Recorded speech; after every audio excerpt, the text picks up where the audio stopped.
Senhor Jesus, agradecemos por mais esta oportunidade de nos reunirmos em Seu nome. Pedimos o concurso da sua equipe espiritual para ajudar esses integrantes a conduzirmos o assunto conforme aqueles que nos assistem têm a necessidade do esclarecimento, do consolo.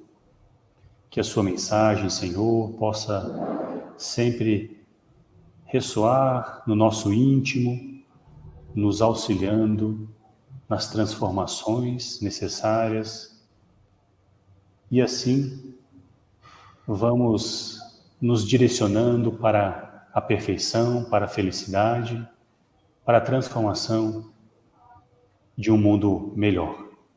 Obrigado, Senhor, permaneça sempre conosco.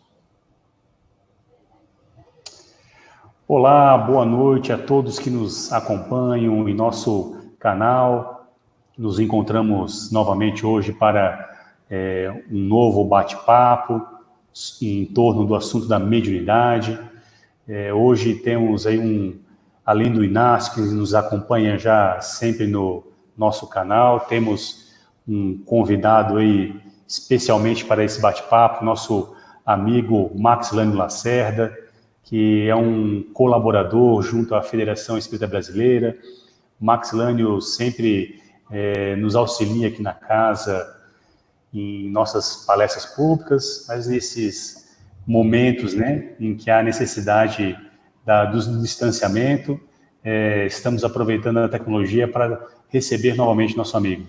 Max, boa noite, seja bem-vindo. Muito obrigado, Thomas, boa noite, Inácio, boa noite a todas que nos ouvem, a todos que nos ouvem, e que sejamos felizes nesse encontro de hoje. Muito obrigado. Boa noite, Inácio, obrigado por mais uma vez estar conosco aqui.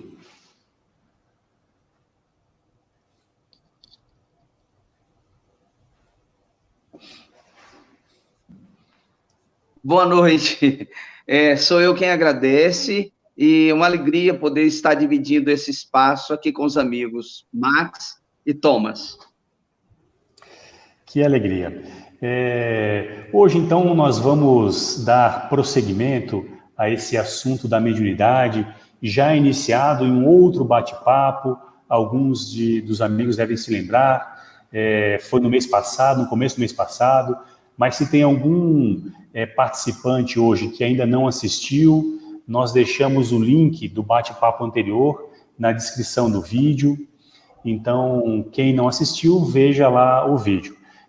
Convidamos a todos para participar, né, com perguntas, com comentários, para enriquecer nosso bate-papo. E lembrando que aqueles companheiros que nos assistem, que ainda não são inscritos em nosso canal, pedimos que possam se inscrever e clicar no sininho para receber as notificações toda vez que tivermos um novo material, um novo vídeo, etc.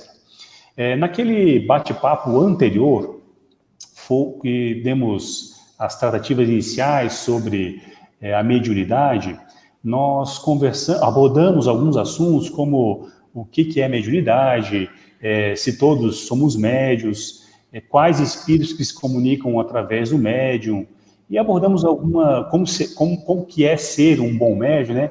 Alguns aspectos introdutórios a respeito dessa mediunidade. Mas como o tema era muito vasto e muitos companheiros nos pediram que nós continuássemos abordando esse tema, então estamos fazendo um novo encontro hoje e vamos direcionar o assunto para a questão do desenvolvimento mediúnico. O que uma pessoa deve fazer quando ela começa a perceber a mediunidade, né?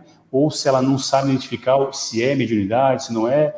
Então vamos abordar um pouco desse assunto, mas antes de nós começarmos a responder a algumas perguntas, queríamos já dar boa noite a alguns amigos que estão nos acompanhando aqui no chat, Carol, Dona Alicia, Seu Munir, nosso amigo Omar, aqui da casa, nosso amigo Edmar, Marcelo, e família, nosso companheiro Roberto Pérez, muita saudade de você, Roberto, seu Judson, Yasmin, Graciane, Dona Margot, Janete, nossa amiga lá dos Estados Unidos, que sempre nos acompanha, nossa querida Ana Maria, Dona Edna, seu Genésio, Rose, nossa amiga aqui do Movimento Espírita de Anápolis, nossas de Casas Irmã, Rossana,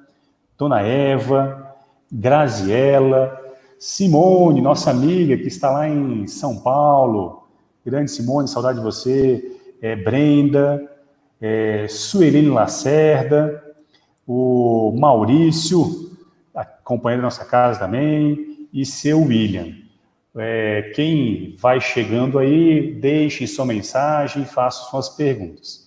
Bom, em torno desse assunto do desenvolvimento mediúnico, muitas pessoas às vezes procuram justamente a casa espírita e a pessoa ela não é espírita, não tem às vezes conhecimento espírita, mas começa a sentir algumas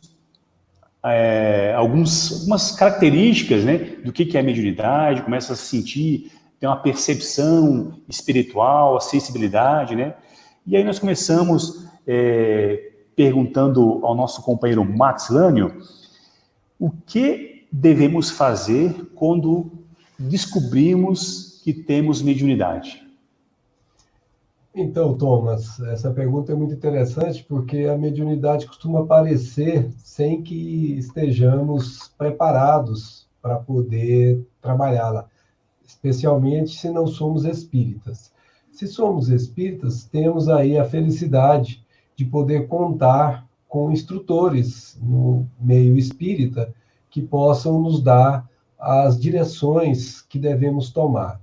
Mas, sobretudo, sendo espírita ou não sendo espírita, é importante que a pessoa tenha um cunho de fé, de religião, para que ela possa, através da prece, buscar amparo do plano espiritual mais elevado, através do seu benfeitor, o seu guia espiritual. Todos nós temos um guia espiritual, e pela prece recebemos intuições, quando não temos a oportunidade de encontrar alguém que nos direcione. Então, a prece é um caminho.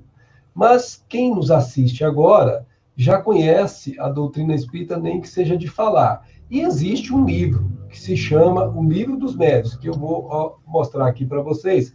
Esta é uma das publicações que a FEB direciona para nós. E esse Livro dos Médiuns Kardec chamou de Livro dos Médiuns ou de Guia dos Médiuns, porque ele, na verdade, é um guia.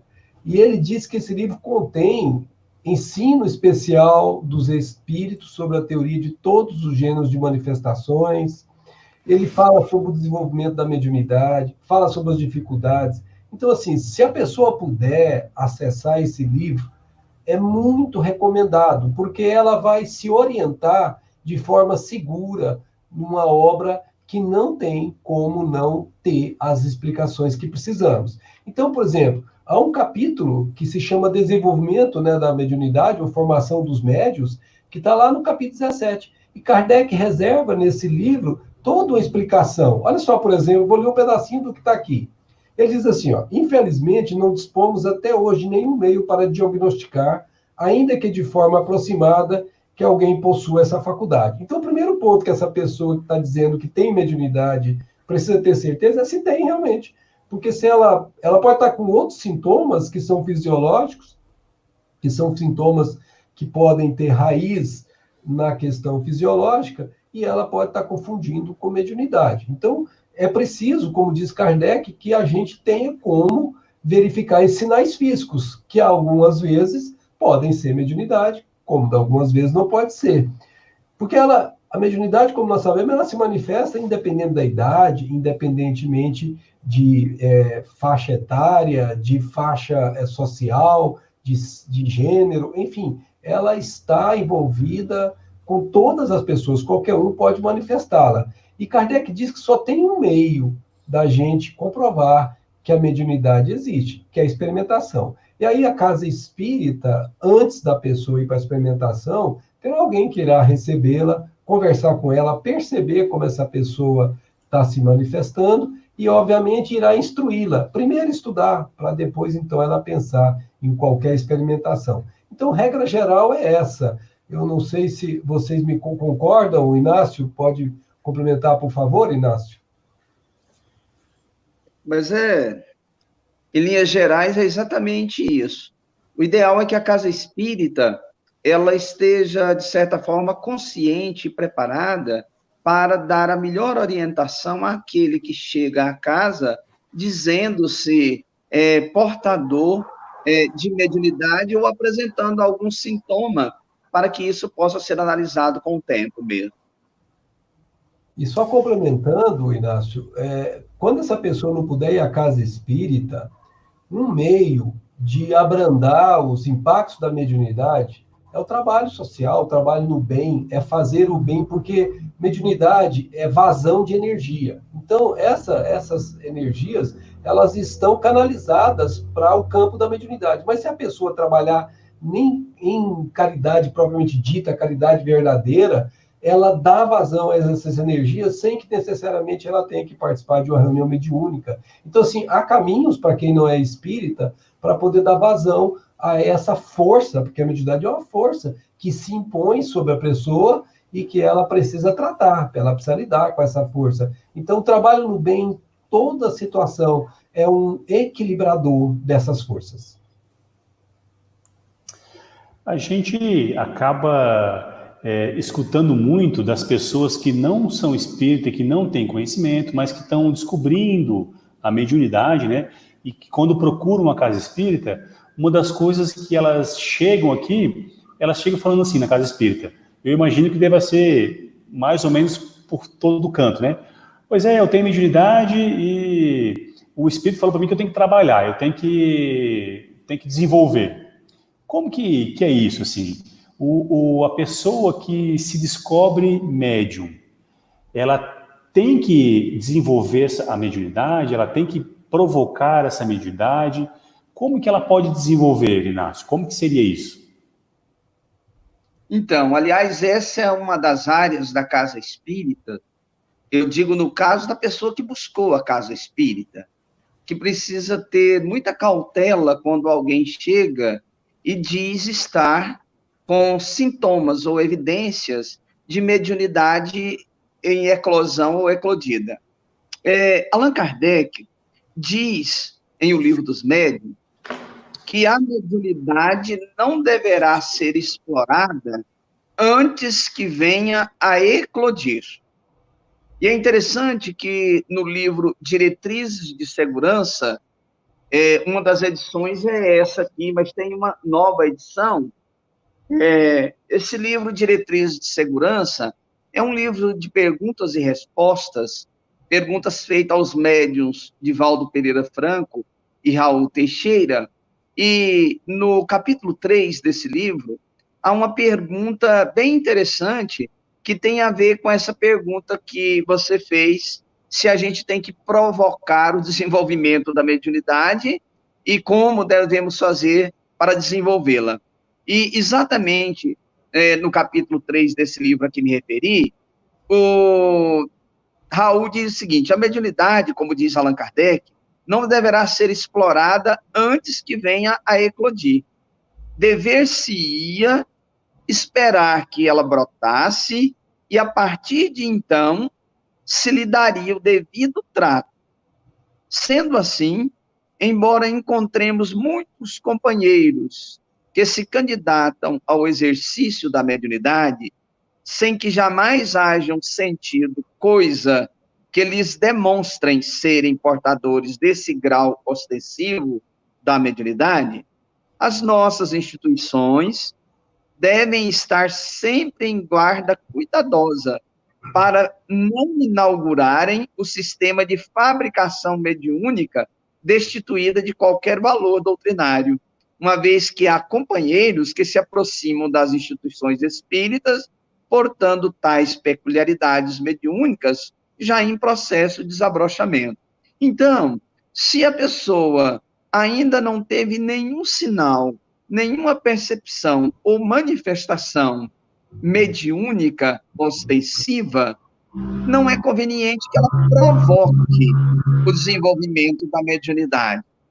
Agora, se já tem algum sinal, algum sintoma, é importantíssimo que ela busque, primeiramente, compreender o que é a mediunidade, estudar o que fazer para desenvolver a mediunidade de maneira adequada. Lembrando que desenvolver a mediunidade não é necessariamente participar de uma reunião mediúnica e dar vazão à comunicação dos espíritos. Mas isso falaremos mais à frente, eu imagino. Gostaria de acrescentar alguma coisa, Max? A resposta foi bastante completa. Eu acho que podemos passar para a próxima, Thomas.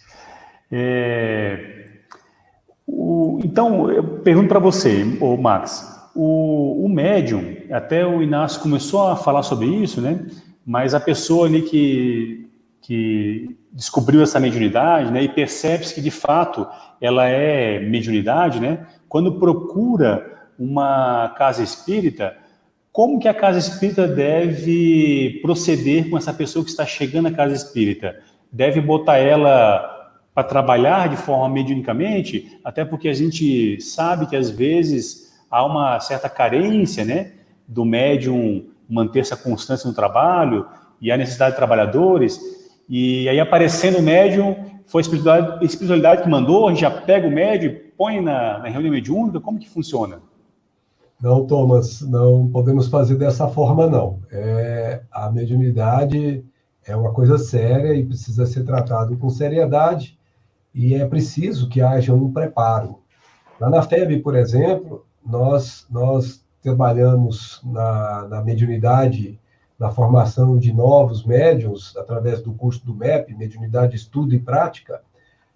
Nós temos algumas regras. Para que a pessoa faça o curso de mediunidade, normalmente ela precisa ter feito o curso do ESD, que também trabalhamos com o ESD, salvo se a mediunidade já está eclodida, ela pode até antecipar, mas precisa ter uma análise da coordenação para ela ir para a reunião, para ela ir para o curso de mediunidade, que já no primeiro semestre já tem algumas atividades muito singelas em que a pessoa pode começar a dar vazão à mediunidade, mas isso de forma muito concatenada, gradual. E o que nós temos percebido, Thomas, e a pessoa que nos perguntou sobre isso, é que, à medida que a pessoa começa a participar de um curso de mediunidade, ou antes, um curso de ESD, ela começa a equilibrar a sua mediunidade e ela começa a perceber que vai ficando mais tranquila, como se houvesse um tipo de suspensão temporária até que a pessoa tenha domínio sobre aquilo. No momento em que ela tem domínio sobre aquilo, ou pelo menos o domínio mínimo, ela tem condição de começar a participar. E aí, então, ela começa a ser preparada de forma gradual, começa com a parte de radiação, começa com umas preces mais dirigidas, e depois, então, para a reunião mediúnica propriamente dita, com pessoas que coordenam, que normalmente têm experiência, têm um conhecimento vasto no assunto e pode conduzir com segurança um trabalho dessa envergadura. Então, primeiro, é recomendado que a pessoa comece a entender, estudar, e ela fique tranquila, porque no momento em que ela começou a fazer isso, a espiritualidade superior, inclusive o seu benfeitor, a maina, diminui a intensidade da manifestação que eventualmente está acontecendo. Temos mais alguns companheiros que estão nos cumprimentando aqui no chat.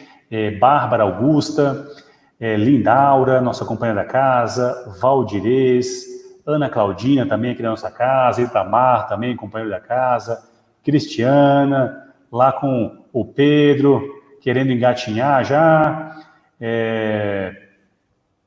E aí, Dona Eurides está aqui também nos dando boa noite.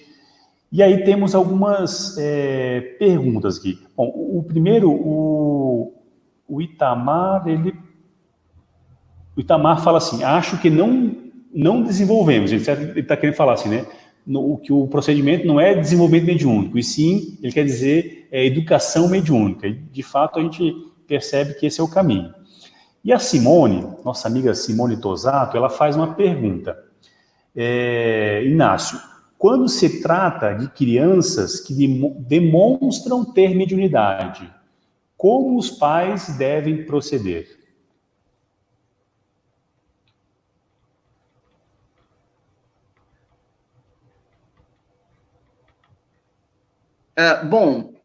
Antes de tudo, a questão da mediunidade das crianças, até porque a mediunidade, ela não escolhe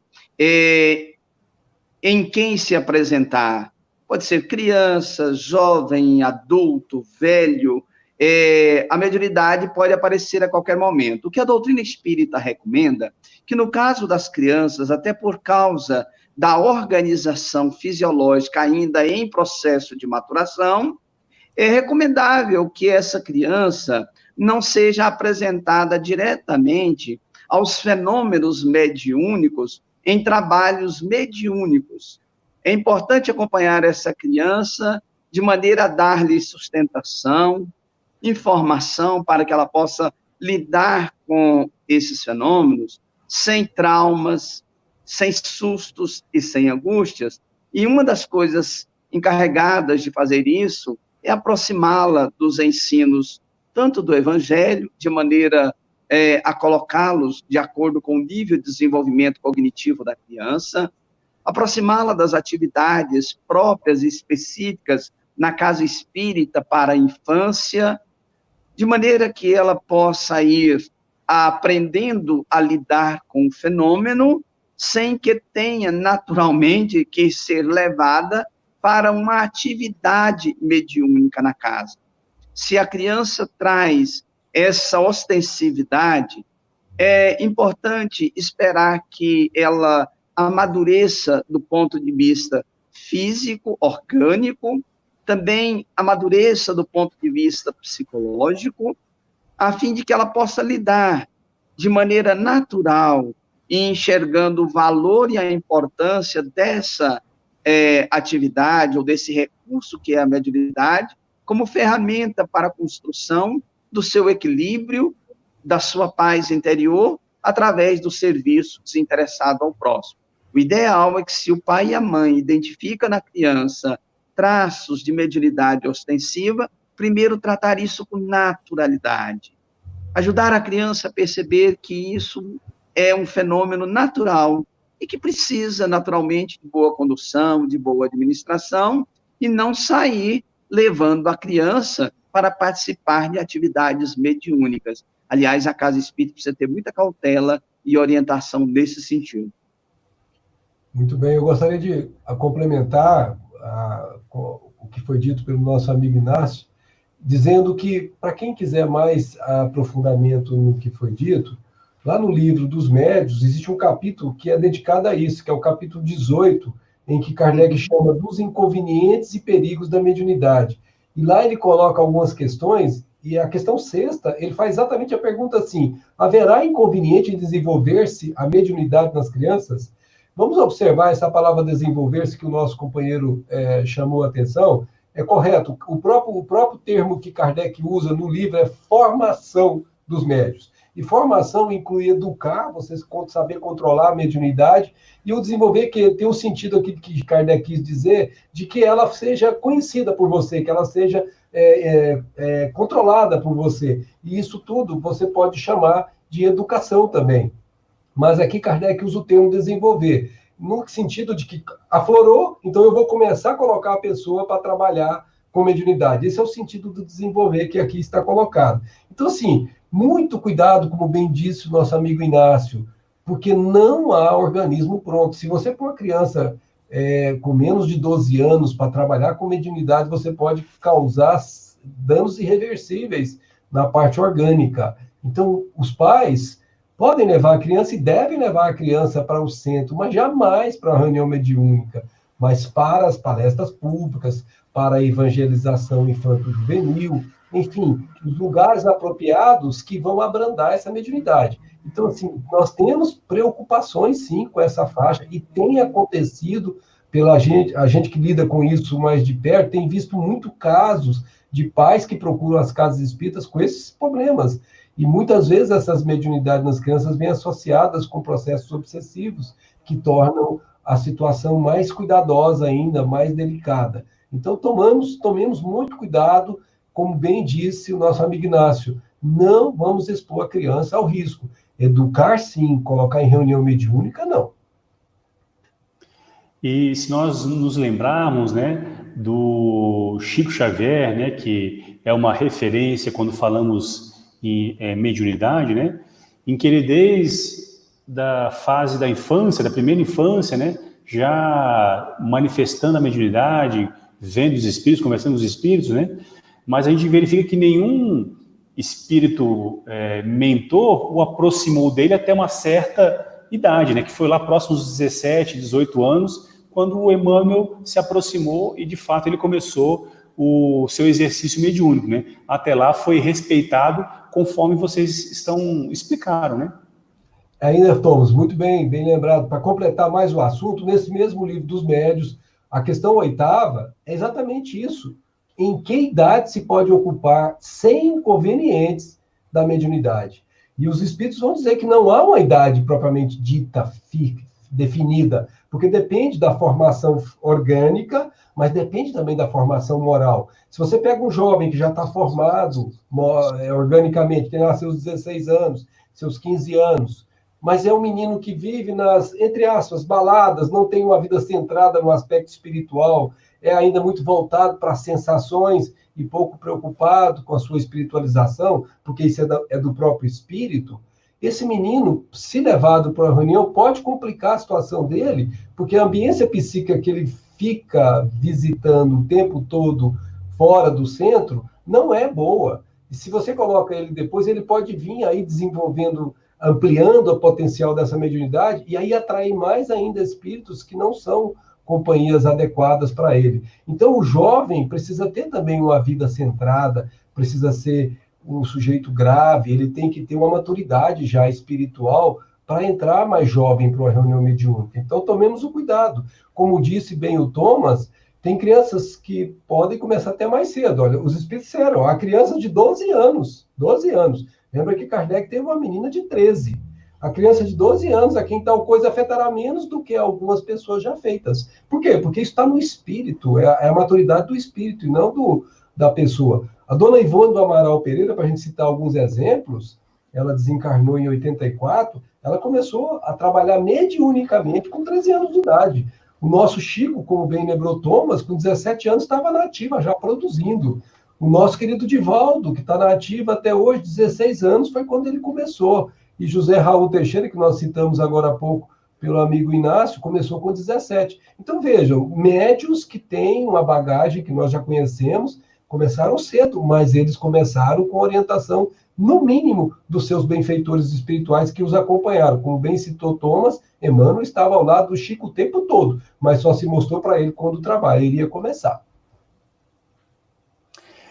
Acerca do que vocês comentaram ainda há pouco sobre a questão de como que o médium deve proceder quando ele descobre que tem a mediunidade e chegando à casa espírita, qual que deveria ser a ação a ser tomada, temos um internauta aqui, o John Viton, desculpa, John, se eu estou pronunciando seu nome errado, ele fala assim, que ele quebrou essa regra e forçou o desenvolvimento mediúnico. E aí embaixo ele complementa, se ele corre algum risco, Marx, de ter forçado o desenvolvimento mediúnico.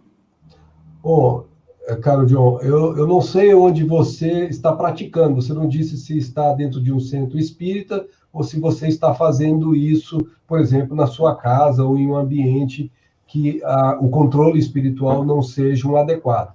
A gente precisa dizer claramente, esse forçou, como você usou a expressão, pode ser que você realmente buscou e ela estava pronta para aparecer e você apenas colocou como se fosse a gota d'água e ela aflorou. E talvez esse forçou não seja necessariamente forçar no sentido de que você obrigou a mediunidade a sair, porque a mediunidade não vai aparecer em você se você não é portador dela. O que acontece é que o ideal é que ela venha espontaneamente, porque espontaneamente é quando ela foi planejada lá, quando você estava no plano espiritual, para cá, quando você está encarnado. Ela tem uma idade que você normalmente deve ter a mediunidade começando a aflorar. Então, a nossa recomendação para o John e para qualquer outra pessoa é que não brinque com isso, não faça isso em casa, porque você pode não estar acompanhado de uma equipe espiritual protetora. E há perigos no mundo espiritual, há espíritos que vão entrar na sua casa, vão tomar espaço na sua casa e vão fazer parte da sua vida, sem que você perceba. Se você leva uma vida toda harmoniosa, toda em equilíbrio com o seu próximo e com Deus, provavelmente você vai estar cercado de companhias boas. Mas qual de nós assegura que 24 horas por dia está cumprindo a lei maior, que é amar o nosso próximo como a nós mesmos? Nós estamos arriscando, vamos dizer, correndo riscos de, no momento em que nós somos tentados, as tentações vêm, a gente cair numa situação em que a espiritualidade inferior, os nossos irmãos que não conhecem ou não querem conhecer a luz, eles achem brecha em nós e possam fazer o que a gente chama de acoplagem, de ligar a nós, e daí pode nascer um processo obsessivo. Então, precisamos tomar muito cuidado. Recomendação, reforçando, faça isso na casa espírita. Lá você vai saber se realmente o que você chamou de forçou foi natural e você apenas deixou acontecer, ou se você realmente está achando que está com mediunidade, pode ser que não seja exatamente isso. Há processos anímicos que não necessariamente são mediúnicos. Nós podemos falar disso posteriormente. Eu queria só fazer uma pequena intervenção em relação a isso e recomendar ao nosso amigo John o livro O Consolador, na pergunta 384. Porque na pergunta 384, perguntaram ao Espírito Emmanuel: dever-se-á provocar o desenvolvimento da mediunidade? Perguntaram para ele se a mediunidade pode ser provocada para o seu desenvolvimento. E eu vou deixar o nosso amigo ler depois, mas Emmanuel começa dizendo: ninguém deverá forçar o desenvolvimento dessa ou daquela faculdade, porque nesse terreno toda a espontaneidade é necessária. E aí nós podemos, a título de uma análise simplória ou simples, lembrar que a semente, o ideal é que ela encontre o ambiente propício, mas que brotar seja um processo natural, espontâneo da própria semente. Se por acaso eu tento fazer uma semente brotar, forçando a natureza, é bem possível que haja um abortamento das possibilidades em latência que aquela semente carrega. Por isso, como Max muito bem colocou, é algo sério, que precisa ser tratado com respeito, com seriedade, e que, se possível, na medida das possibilidades, seja orientado numa casa espírita. E se não na casa espírita, pelo menos através da literatura séria, recomendável, e aí a obra básica da codificação, as obras complementares da doutrina espírita podem ser excelentes elementos de suporte e de amparo para quem deseja fazer.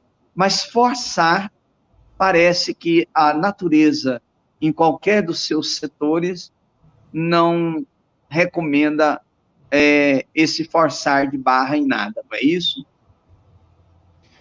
Aproveitando, Inácio, essa sua resposta, qual que seria a maior necessidade de um médium? Aí eu, infelizmente, ou felizmente, vou ter que me valer do Espírito Emmanuel, porque ele diz que a maior necessidade do médium é a evangelização de si mesmo. E evangelização aqui não significa vincular-se a essa ou aquela religião, ou a um rótulo qualquer de religiosidade.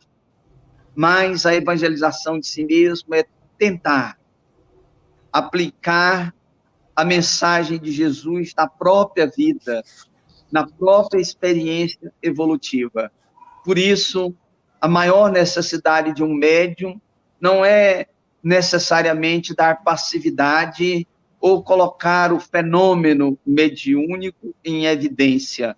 A maior necessidade do médium é buscar vivenciar a excelência da mensagem de Jesus através da prática do bem, a que o nosso amigo Max se referiu em uma de suas respostas, dizendo que a canalização segura das nossas energias, de qualquer natureza, mas também as mediúnicas, deverá ou poderá ser feita de forma segura pela prática do bem.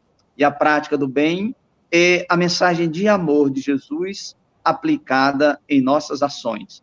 Daí porque todos nós temos uma necessidade imensa, e essa é a maior necessidade de todos nós, a de aplicar a mensagem de Jesus em nossa vida, ou seja, nos evangelizar. Temos mais alguns companheiros que estão aqui nos acompanhando pela transmissão e manifestando aqui no chat. A Carol Costa, acho que João Paulo deve estar junto lá com ela, Josélio Santana, Daniela Chaveiro, a Simone agradece a explicação lá sobre a questão da mediunidade nas crianças, Marta Passeri, Edivaldo Neres, nosso amigo da casa, o John, ele agradece o esclarecimento, diz que vai seguir as recomendações, e a Marta, ela faz uma pergunta, o Maxilânio, ela pergunta assim: quando você tem uma mediunidade forte, que ela especifica, né, e se nega a desenvolver, pode afetar a saúde do corpo físico?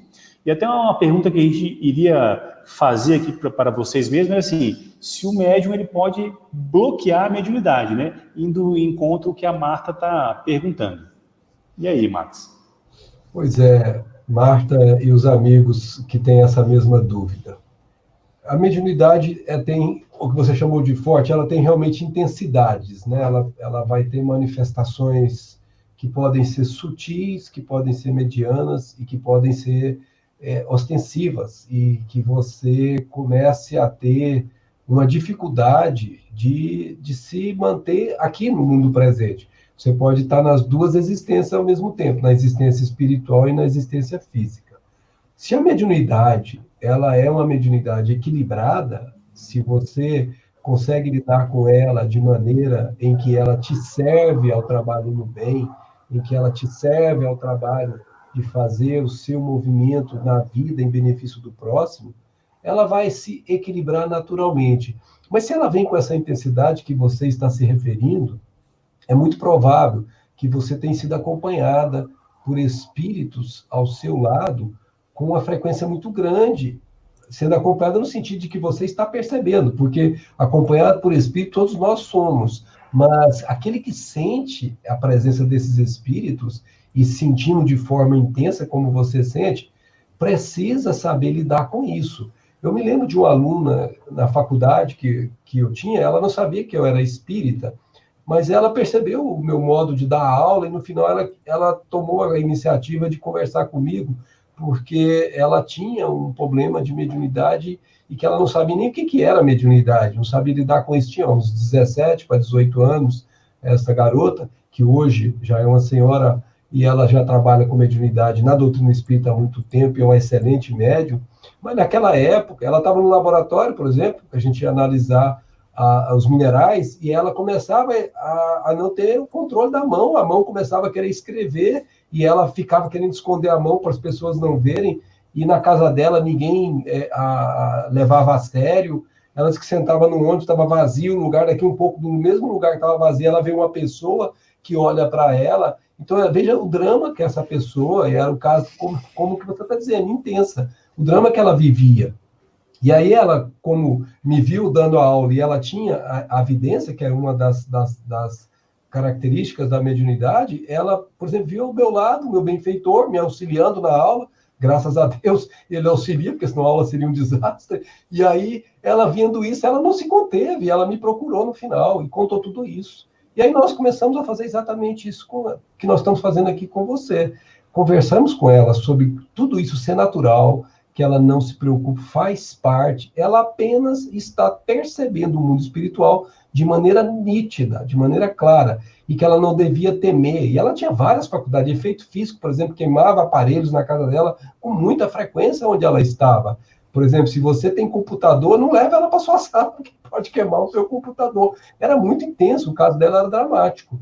E aí, o que foi? Começamos a estudar, procurava no final da aula dar as orientações, orientamos para ela no centro espírita mais próximo da casa dela, orientamos o livro e começamos a pedir a ela que estudasse e participasse das reuniões de estudo, não das reuniões propriamente, vamos dizer assim, mediúnicas. Ela conseguiu equilibrar. Eu ensinei, com minha própria experiência, que eu me ensinei a mim mesmo, a conversar com o espírito que está comigo do meu lado e dizer para ele, aqui não é lugar amigo. Se você quiser manifestar, a FEB, o Centro Espírita Caminho da Luz, onde eu trabalho aqui em Brasília, também é o lugar, ou a Comunhão Espírita, dependendo do dia da semana, eu estou em algum deles, e dizia para o Espírito mentalmente, que ele está me ouvindo, e não tenha dúvida disso, ele ouve claramente, olha, não é o lugar, você tem que começar, isso chama educar, você tem que começar a disciplinar quem está do seu lado, para que ele vá ser levado para um lugar onde ele possa ser atendido, não necessariamente com você. Agora, se você é espírita, eu recomendo, se a intensidade é tão grande, que você estude e com o natural desenvolvimento do estudo, você vai ter certeza se deve trabalhar ou não. E isso só você vai poder dizer intimamente, não sou eu ou qualquer pessoa da casa. Você vai perceber isso. Então, eu preciso trabalhar, eu me sinto bem trabalhando numa reunião mediúnica. Ou, como nós já falamos antes, você pode trabalhar no meio social, no trabalho no bem o tempo todo, evangelizando-se e ajudando a evangelizar, e tudo isso aplacar-se de maneira natural, e você entrar em equilíbrio e perceber que não precisa. Então, a resposta está nas suas mãos. Você precisa ter essas experiências com você e você decidir, Marta, para aí você saber se realmente você pode ficar sem trabalhar ou não. Agora, eu te asseguro, pela experiência, já são mais de uma década que a gente trabalha com isso, já vai mais disso, e a gente percebe claramente, pessoas que teimam, acham que pode controlar, bloquear a mediunidade, normalmente têm problemas de desequilíbrio. Elas começam a ter mais na frente o descontrole, e isso é dramático, porque aí ela perde a situação de, vamos dizer, está num lugar público e ela começa a ficar numa situação que é vexatória. Então, assim, não force. Forçar não é bom. Se você procurar estudar, com certeza, você vai encontrar as respostas que você precisa. Uma outra amiga nossa aqui dos estudos, da outra vez que a gente fez o bate-papo, ela tinha feito uma pergunta, a Rosimeire, da Mata, mas a gente não conseguiu responder naquela vez porque tinha sido muitas perguntas. E aí, Inácio, ela tinha feito a segunda pergunta, se você puder responder dessa vez agora. O tipo de mediunidade é definido pelo próprio médium ou a espiritualidade que define a característica da mediunidade do médium?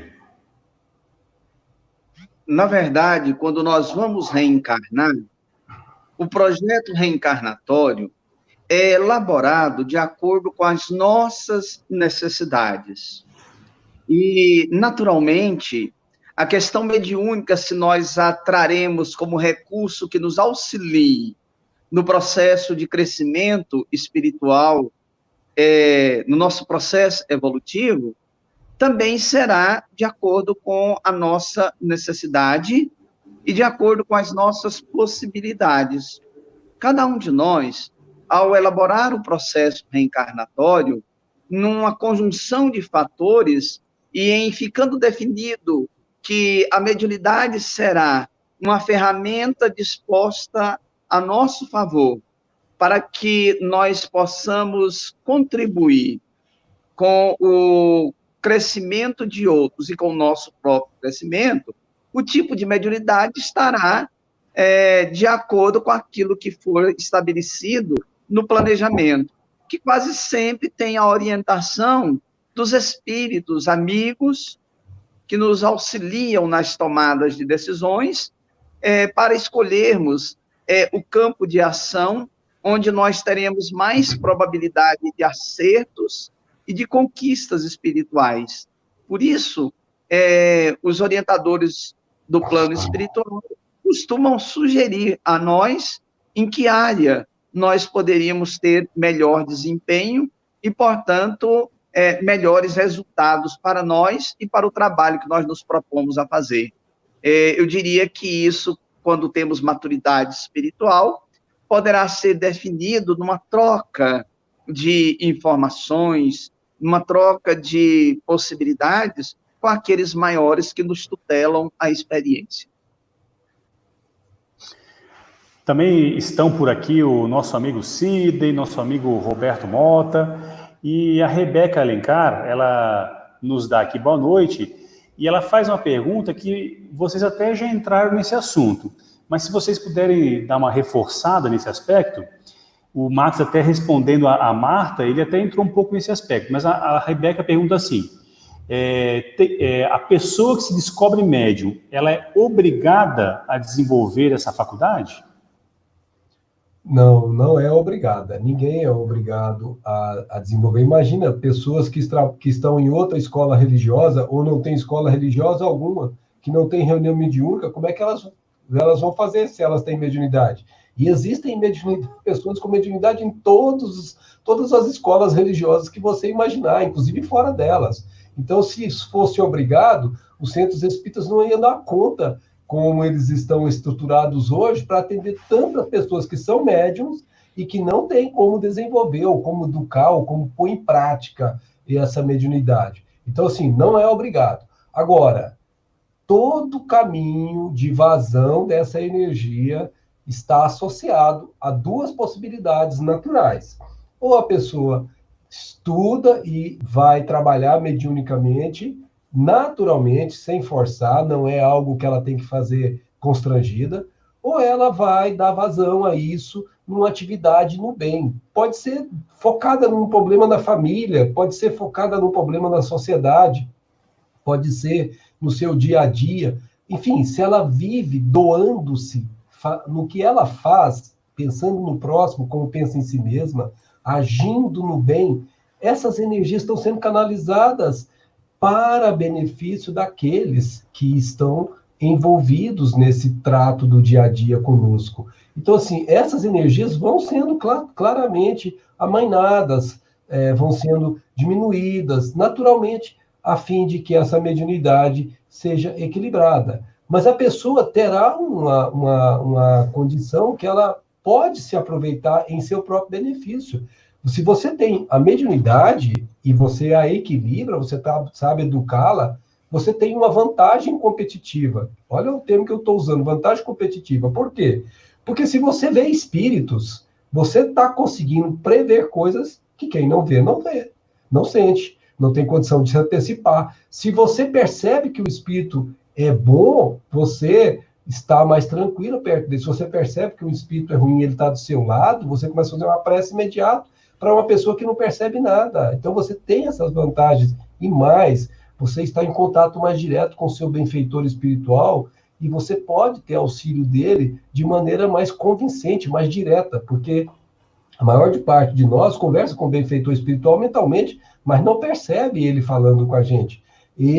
Essas pessoas que têm essa mediunidade, elas podem se utilizar disso para direcionar suas próprias vidas no sentido do bem, de evangelizar-se, de se tornar um agente do bem na sociedade onde está instalada essa pessoa. Então, obrigação, não. Mas bom senso, sim, porque você pode utilizá-la em benefício seu e do próximo, a critério da sua condição. Nossa recomendação, se pudéssemos fazê-la, procure estudar e deixe que naturalmente a escolha se faça, porque ela vai ser provocada por inspirações, ela vai ser provocada pela situação, e você se sentirá confortável com ela virá naturalmente, sem que você se sinta em condição de ter sido forçado, ou não ter forçado. Eu não podia ter sido, não fui, eu fui e não devia ter sido. Não, isso vai vindo naturalmente. Estamos, assim, com muitos casos que vêm acontecendo nesses anos todos que trabalhamos com formação de médiums. Eles chegam para os cursos, a gente já formou várias turmas ao longo dessas décadas, e essas formações mostram claramente, eles, na maior parte das vezes, chegam na casa espírita desequilibrados. vamos dizer assim, uns 40%, pela minha experiência pessoal, chegam dessa forma. E começa a estudar, vai equilibrando, daí um pouco a pessoa está sentindo necessidade de ter a reunião mediúnica como parte da sua vida, porque aquilo é um alívio, é uma situação favorável, que a faz sentir bem, ela se sente como sendo, assim, útil, porque ajudou alguém. As nossas reuniões mediúnicas são, sobretudo, de ajuda aos irmãos em sofrimento. É o perfil típico da reunião mediúnica na doutrina espírita atualmente. É isso. Só um pequeno detalhe. Aqui a questão não devia ser de obrigação, mas de oportunidade. Suponhamos que eu me descubra com uma aptidão imensa para a pintura, para pintar. Eu posso, reconhecendo essa aptidão, aproveitar a oportunidade do exercício como pintor. Eu não sou obrigado a me tornar um pintor, mas eu perderei a oportunidade, já que eu tenho o dom, já que eu tenho a facilidade, de exercitar, de colocar essa habilidade a meu favor, até como forma de prazer. Suponhamos que eu perceba que eu tenho uma predisposição imensa para a arte musical. Eu não sou obrigado a me tornar um músico, um artista da música, mas se eu tenho essa habilidade, eu perco muito a oportunidade de poder aplicar energias nessa direção. E a mediunidade não é diferente. Se eu percebo ter a mediunidade, é uma oportunidade imensa que eu tenho de me tornar um instrumento, uma ponte, um mediador entre a realidade espiritual e a realidade incorporal, oferecendo muitas vezes, de forma natural, informações úteis àqueles que caminham pela experiência corporal, sem essas percepções, dentro daquilo que o Max colocou. Quantas pessoas estão aí e não têm uma prova palpável da realidade espiritual, e eu, como médium, tendo esse recurso, deixarei passar a oportunidade para me enriquecer e para poder auxiliar aqueles que estão à minha volta? Então, descobri-me médium. Não sou obrigado a desenvolver, mas posso perder uma grande oportunidade de conquistas que a faculdade mediúnica me propiciaria para o meu avanço, para o meu crescimento. Muito bem, Inácio. Lembrou bem, porque a gente também chama a mediunidade de um sexto sentido, né? Então, é mais uma condição que você tem de ajudar a você mesmo e ajudar ao próximo que com você lida, né? Muito bom. Nós já estamos aí nos aproximando do final, mas eu queria que vocês respondessem mais uma pergunta, porque também é algo que a gente às vezes percebe em alguns médiuns, e que seguindo, né, orientações de seus mentores ou de algum espírito que está assessorando ele, o médium ele pode ficar só com os espíritos, só com os guias, só com os mentores e dispensar o estudo, porque o suporte dado pelos mentores já é suficiente? Como que funciona? E até vou pedir para você tentar ser o mais breve possível, por favor.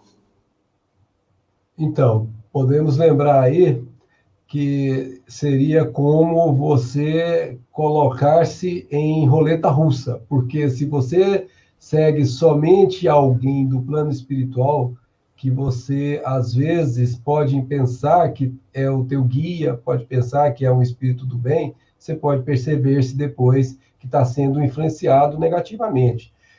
Se você quer saber se ele é um espírito do bem, se ele está te influenciando positivamente, veja se o que ele está te orientando mentalmente coaduna-se, está de acordo com as orientações do livro. Então, dispensar o estudo te tira a capacidade de discernir o que ele está te falando, se o que ele está te falando convém ou não convém. Se ele irá descobrir se quem está te acompanhando é do bem ou não, se você ouvir dele orientações no sentido que você conhece do estudo que você faz. Então, cuidado, não siga esse caminho, porque isso pode te levar a uma situação de surpresa futura. Tenha sempre o campo doutrinário como referência, e o que ele falar, você irá confrontar com o que você, obviamente, colheu na riqueza da nossa doutrina espírita. Aliás, sobre essa pergunta que o Thomas fez, Emmanuel tem uma resposta admirável. Está na pergunta 392 de o livro O Consolador. Olha que pergunta que foi feita ao Espírito Emmanuel. Pode contar um médium de maneira absoluta com seus guias espirituais, dispensando os estudos? E, embora não vá ler a resposta toda, Emmanuel começa assim: os mentores de um médium, por mais dedicados e evoluídos, não lhe poderão tolher a vontade e nem lhe afastar o coração das lutas indispensáveis da vida. E eu me lembro, Max, que é professor, sabe disso.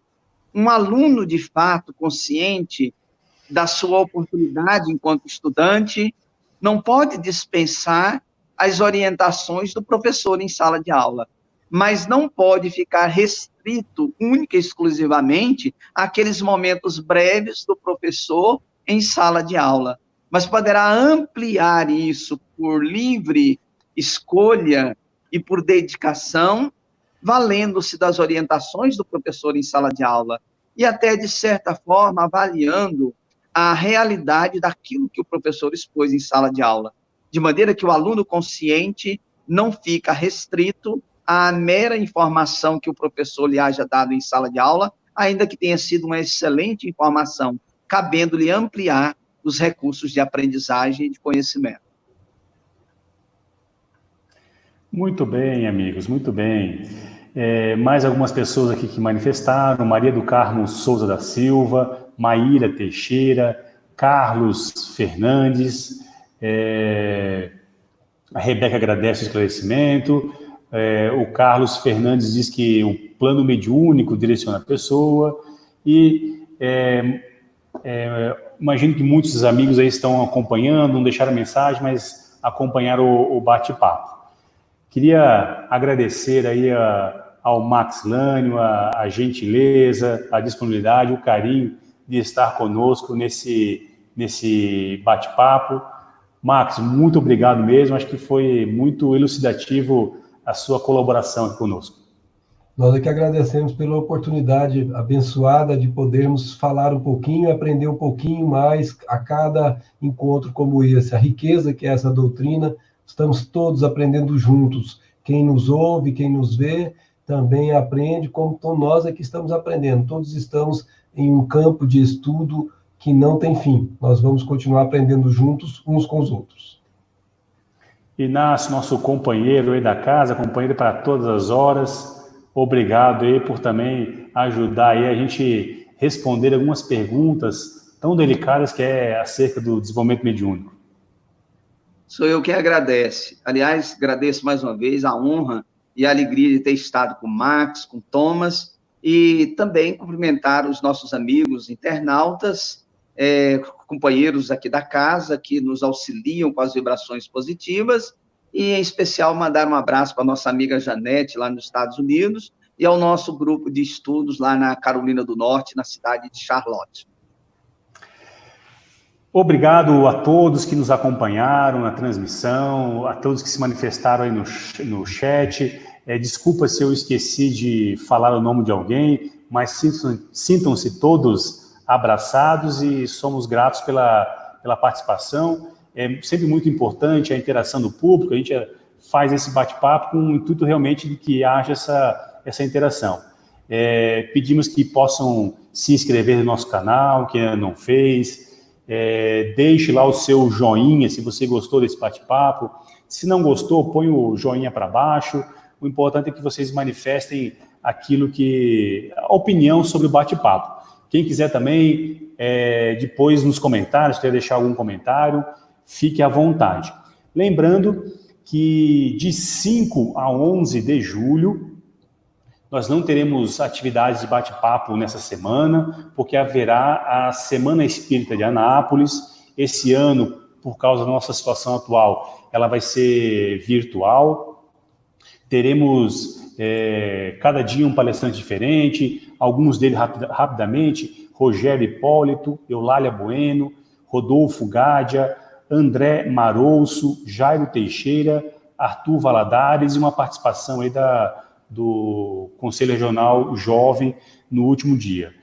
Procurem aí as redes sociais do Conselho Espírita da 9ª Região, Facebook, Instagram, tem lá toda a programação, com os temas, os canais que serão transmitidos. Participe, que vai ser bem interessante. E, novamente, obrigado a todos que nos acompanharam e continuemos buscando a mensagem do nosso Mestre Jesus, que nos auxiliará nessa caminhada aí rumo a dias melhores. Vou pedir que o Inácio faça a prece de encerramento para a gente e um ótimo domingo a todos.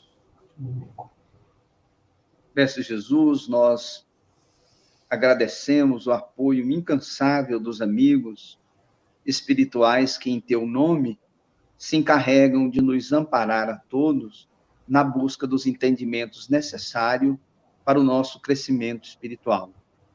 Que a tua paz possa alcançar todos os lares, todos os corações que nos acompanharam, e que nós possamos cada vez mais nos enriquecer das bênçãos do amor propostas no teu Evangelho de luz.